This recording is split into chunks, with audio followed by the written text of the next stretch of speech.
das ciências.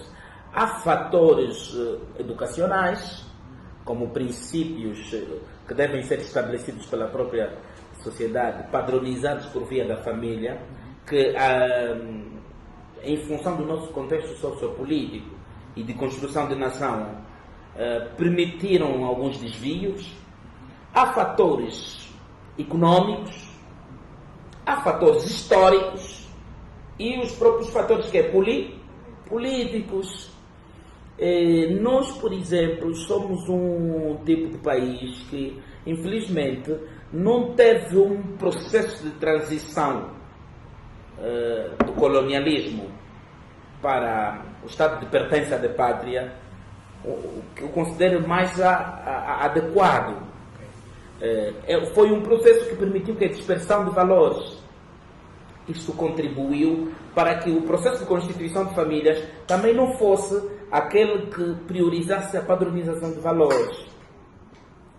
Depois, nós tivemos conflitos internos que dividiram famílias. Por exemplo, tivemos pessoas que tinham uma determinada convicção ideológica, foram para um lado, mas o irmão de outra convicção ideológica ficou do outro lado. Tivemos até casos de desagregação forçada de famílias, que o indivíduo era casado, mas por força desse conflito teve que ir para o outro lado e lá teve que casar com outra pessoa, pronto, e depois tivemos filhos daqui, filhos da acolá. Essas situações todas contribuíram também para a não realização do indivíduo. Depois, na altura em que passamos para a independência, começamos a tentar elaborar programas, projetos de construção de nação, mas continuamos com as divisões ideológicas. Isto permitiu que também não tivéssemos programas de consenso na própria construção da nação também. Complicou de alguma forma, e é por isso que hoje estamos numa luta em que falamos de resgate de valores morais e cívicos, mas ninguém sabe quais são os valores a resgatar. Por conta de que há o desejo em nós, a vontade de ter esses valores morais e éticos que devem guiar, de certa forma, todas as áreas da própria sociedade, mas infelizmente, onde os tirar? Onde os buscar? Nós não temos. Na produção de leis, nós também acreditamos que não fomos os mais prudentes possíveis. Nós produzimos leis que, digamos, instrumentalizaram os cidadãos. Na medida em que as leis só previam alcançar um determinado objetivo, que não sei se foram alcançados até os dias de hoje, porque o fulano às vezes pretendia, com aquela lei podia-se conseguir isso e aquilo, e no final, nós não temos até o momento um conceito verdadeiro de família. Se é pai, mãe e filho, se é pai e mãe com 14 pessoas, por exemplo, porque por causa dessas situações que eu contei no passado, nós tivemos famílias com mais de 14 elementos. E como sabe, há quem diga que a solidariedade se perdeu nisso, mas não. Eu ainda consigo considerar que se preservou até, porque há pessoas que, por conta deste amor ao próximo, conseguiram agregar em casas com 2 quartos mais de 14, 15 pessoas, né? Então, nós hoje não temos um conceito de família que defina exatamente como é que nós queremos viver. Agora, na lei de família, por exemplo, temos o reconhecimento da união de facto, que depois de 3 anos de convivência de sala e cama, as pessoas podem ser consideradas famílias.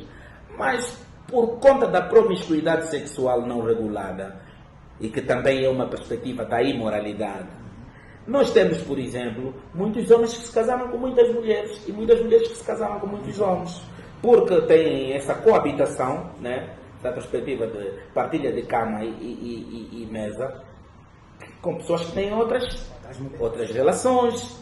Então isso tudo tem implicações na perspectiva da própria frustração humana. Eu muitas vezes tenho estado a conversar com jovens que se frustram porque às vezes para materializar um desejo mínimo leva muitos anos. O nível de pobreza extrema. Isso também permite que as pessoas não se autorrealizem.